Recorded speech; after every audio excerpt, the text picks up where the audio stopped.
પારડી શહેરમાં નવરાત્રિ મહોત્સવમાં નાણામંત્રીએ હાજરી આપી. પારડી શહેરમાં નવરાત્રિ મહોત્સવની ઉજવણી ચાલી રહી છે, ત્યારે રવિવારે રાત્રે સાઈ સાંગરીલા સોસાયટીમાં નાણામંત્રી અને પારડી ધારાસભ્ય કનુભાઈ દેસાઈ ખાસ ઉપસ્થિત રહી ખેલૈયાઓને પ્રોત્સાહન પૂરું પાડ્યું હતું.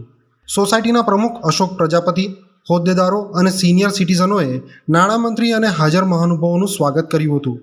વાપી શહેર ભાજપ પ્રમુખ સતીશભાઈ પટેલ, પારડી શહેર ભાજપ પ્રમુખ રાજેશભાઈ પટેલ સહિત મોટી સંખ્યામાં ભાજપના હોદ્દેદારો અને પાલિકાના માજી હોદ્દેદારો હાજર રહ્યા હતા.